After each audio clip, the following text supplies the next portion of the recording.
8 वर्ष की उर्मिला शहर के बाहरी हिस्से में अपने छोटे से घर में अकेली रहा करती थी। एक रात शहर में बहुत जोर का तूफान आया। जोर शोर से हवाएं और आंधी तूफान के साथ तेज बारिश होने लगी। उन आवाजों को सुनकर कोई भी घबरा जाता, लेकिन उर्मिला घर के सारे खिड़की दरवाजे बंद कर गहरी नींद में सो रही थी। रात के लगभग 12 बजे होंगे कि किसी ने उर्मिला के घर का दरवाजा खटखटाया। दरवाजे के खटखटाने की आवाज सुनकर उर्मिला की नींद खुलती है। आखिर इतनी रात को कौन आया होगा? उर्मिला जाकर दरवाजा खोलती है तो सामने लगभग 26 साल की बेहद सुंदर लड़की को खड़ा देख हैरान रह जाती है। कौन हो बेटा? और इतनी रात को इतने भयंकर तूफान में कहाँ भटक रही हो? चाची, आपने मुझे पहचाना नहीं? मैं आपकी दूर की रिश्तेदार शालिनी। अरे हाँ, बचपन में तुझे देखा था। इतनी जवान हो गई है, कैसे पहचान में आती? लेकिन तू यहाँ क्या कर रही है, और वो भी ऐसी अंधेरी तूफान भरी रात में? उर्मिला की बात सुनते ही शालिनी की आंखों से आंसू बहने लगे। वो फूट फूट कर रोने लगी। ये देखकर उर्मिला को कुछ समझ में नहीं आया और उसने शालिनी का हाथ पकड़कर घर के अंदर आने के लिए कहा। जैसे ही शालिनी घर के अंदर रोशनी में आई, उर्मिला की नजर उसके पेट की तरफ गई, जिसे देखकर ये साफ पता चल रहा था कि वो प्रेग्नेंट है। अरे तू तो पेट से है। ऐसी हालत में इतने भयंकर तूफान में आधी रात को बाहर भटक रही है। आखिर बात क्या है बेटा? मुझे सब कुछ साफ साफ बता। क्या बताऊं चाची? ये सब जिसकी वजह से हुआ है उसके बारे में बताने में भी मुझे शर्म आती है। मैंने घर वालों की मर्जी के खिलाफ जाकर एक लड़के से शादी कर ली थी, पर वो शादी के 1 महीने बाद ही मुझे छोड़कर चला गया। छोड़कर चला गया का क्या मतलब? क्या उसके साथ कोई हादसा हो गया? नहीं, उसे कोई दूसरी लड़की पसंद आ गई और मेरी प्रेगनेंसी की खबर सुनते ही उसने मुझे बेसहारा छोड़ दिया। उसके बाद मैं अपने घर गई, लेकिन पापा ने मुझे घर में कदम तक नहीं रखने दिया। तभी मुझे आपकी याद आई। कोई बात नहीं, कोई बात नहीं, तुमने यहाँ आकर अच्छा ही किया। एक काम करो, तुम आराम करो। वैसे भी ऐसी हालत में इतना घूमना फिरना और इस तरह आधी रात को बाहर भटकना ठीक नहीं होता। प्रेग्नेंट औरत को आधी रात को घर से बाहर नहीं निकलना चाहिए। बुरी आत्माएं उस पर अपना असर दिखा सकती है। और इतना कहकर उर्मिला ने शालिनी को एक दूसरे कमरे में जाकर आराम करने के लिए कहा। लेकिन जैसे ही शालिनी अपने कमरे में जाने लगी, अचानक से उर्मिला ने उसे रोक लिया। एक बात बताओ बेटा, तुम्हारा कौन सा महीना चल रहा है? पेट देखकर तो लगता है कि लगभग 6 महीने पूरे हो गए होंगे। उर्मिला की बात सुनकर शालिनी के होठों पर मुस्कुराहट आ गई। चाची जी, अभी सिर्फ 1 ही महीना हुआ है। शालिनी की बात सुन उर्मिला दंग रह गई। उसे समझ में नहीं आ रहा था कि प्रेगनेंसी के पहले ही महीने में शालिनी की हालत ऐसी क्यों थी। लेकिन फिर उसने बात को नजरअंदाज कर शालिनी को आराम करने के लिए कहा और खुद भी कमरे में जाकर सो गई। अभी कुछ ही घंटे बीते थे कि अचानक से एक बच्चे के बड़े ही अजीबोगरीब बेढंग के तरीके से रोने की आवाजें उर्मिला के घर में गूंजने लगी।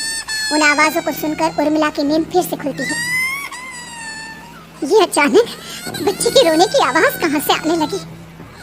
उसने उठकर चारों तरफ देखा, पर वहां उसे कोई नजर नहीं आया। उर्मिला घबराते हुए शालिनी के कमरे में गई तो वहां उसे कमरे की दीवार पर एक बेहद खौफनाक साया नजर आया, जिसे देखकर उर्मिला बुरी तरह से घबरा गई। आखिर ये सब क्या हो रहा है? शालिनी, शालिनी उठो! उसने जोर जोर से आवाज देकर शालिनी को जगाने की कोशिश की, लेकिन ऐसा लग रहा था जैसे उसकी आवाज शालिनी तक पहुंच नहीं रही थी। कमरे की दीवार पर एक बहुत बड़ा और बेहद डरावने दिखने वाले इंसान का साया और एक बच्चे के अजीबोगरीब ढंग से रोने और चीखने की आवाजें अब उर्मिला को ज्यादा डराने लगी थी। उर्मिला को शालिनी की चिंता सताने लगी और उसने पूरी ताकत के साथ चीखकर शालिनी को आवाज लगाई, शालिनी! तभी अचानक सब कुछ एकदम पहले जैसा हो जाता है और उर्मिला की आवाज सुनकर शालिनी की नींद खुलती है। क्या हुआ चाची? आप इतनी तेज क्यों चिल्ला रही हैं? आप ठीक तो है ना? अभी मैंने तुम्हारे कमरे में कुछ अजीब सा देखा। तुम ठीक हो ना शालिनी? मुझे यहाँ एक बच्चे के रोने की आवाजें आ रही थी। लगता है आपको मेरी कुछ ज्यादा ही चिंता हो गई है। आपने मेरी प्रेगनेंसी के बारे में कुछ ज्यादा ही सोच लिया होगा। मैं एकदम ठीक हूँ, आप आराम से सो जाइए। इतना कहकर शालिनी ने उर्मिला को फिर से अपने कमरे में जाने के लिए कहा और खुद भी जाकर सो गई। पर अब उर्मिला की आंखों से नींद गायब हो चुकी थी। अगली सुबह जब शालिनी उठी तो वो सीधा उर्मिला के पास आई। गुड मॉर्निंग चाची। तभी अचानक उर्मिला की नजर शालिनी के पेट पर पड़ती है, जिस पर नीले रंग से एक अजीब सी आकृति नजर आ रही थी। शालिनी, ये तुम्हारे पेट को क्या हुआ? मैंने इतनी औरतों को देखा है, ऐसा तो किसी के साथ नहीं होता। शालिनी ने जैसे ही अपने पेट की तरफ देखा तो उसे वहां कुछ भी नजर नहीं आया। चाची, कुछ भी तो नहीं है, सब कुछ एकदम नॉर्मल है। आपको क्या अजीब लग रहा है? इससे पहले कि उर्मिला उसके सवाल का कोई जवाब देती, अचानक से शालिनी के पेट में जोर जोर से दर्द होने लगा। वो बुरी तरह दर्द से तड़पने लगी। चाची, चाची। ये सब देखकर उर्मिला बहुत घबरा गई। उसने धीरे धीरे शालिनी के पेट को सहलाना शुरू किया, लेकिन शालिनी का दर्द कम नहीं हुआ। उर्मिला जाकर रसोई से पानी का गिलास लेकर आई और शालिनी को पानी पिलाने की कोशिश करने लगी। ले बेटा, पानी पी ले, तुझे आराम मिलेगा। ले ले। नहीं चाची, मुझे बहुत तेज दर्द हो रहा है। अरे थोड़ा पी ले बेटा। जैसे ही उर्मिला ने शालिनी को पानी पिलाया, उसने देखा कि गिलास में बचा पानी का रंग नीला पड़ गया और शालिनी की आंखें अजीब हो गई। उसके पेट पर बच्चे का एक डरावना चेहरा नजर आने लगा। ये सब देखकर उर्मिला की डर से हालत खराब होने लगी, पर तभी शालिनी का दर्द ठीक हो गया। बेटी, अभी तुम्हारा दर्द ठीक है तो ऐसा करो, तुम थोड़ी देर आराम कर लो। शालिनी को आराम करने के लिए कहकर उर्मिला तेज कदमों से चलकर घर से बाहर निकल जाती है और पास ही रहने वाली एक औरत कालिंदी के पास पहुंचती है। अरे उर्मिला बहन, बड़े दिनों बाद दिखाई दी, क्या हुआ? बहुत घबराई हुई सी लग रही हो, सब ठीक तो है ना? क्या बताओ कालिंदी बहन, मेरी एक दूर की रिश्तेदार आई हुई है, वो पेट से है और उसके साथ ना अजीब अजीब चीजें हो रही है। अब उर्मिला सारी बात कालिंदी को बताती है, जिसे सुनने के बाद काले जादू और तंत्र विद्या की माहिर कालिंदी एक ताबीज बनाकर उसे देती है। बहन, मुझे शालिनी पर किसी बुरी आत्मा का साया लगता है।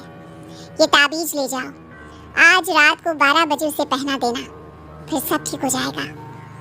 उर्मिला ताबीज लेकर घर वापस आती है और अब आधी रात के होने का इंतजार करने लगती है। जैसे ही आधी रात होती है, वो नींद में सोई शालिनी को ताबीज पहना शांति से अपने कमरे में आकर अपने पलंग पर लेट जाती है। अब सब ठीक हो जाएगा, ये सोचकर उर्मिला शांति की एक सांस ही लेती है कि तभी अचानक उसकी आंखों के सामने कुछ ऐसा आता है जिसे देखकर उर्मिला डर से चीखने लगती है। तुम कौन हो? कौन हो तुम? जाओ यहाँ से, जाओ यहाँ से। तभी उर्मिला की एक जोरदार दर्द भरी डरावनी चीख वहां पर गूंज गई। उर्मिला की आंखों के सामने एक बच्चा खड़ा हुआ था, जिसका पूरा शरीर किसी बूढ़े की तरह नजर आता था, लेकिन मुंह किसी नवजात बच्चे की तरह था। उसकी आंखें गुस्से से लाल थी और वो घूर घूर कर उर्मिला की तरफ देखा जा रहा था।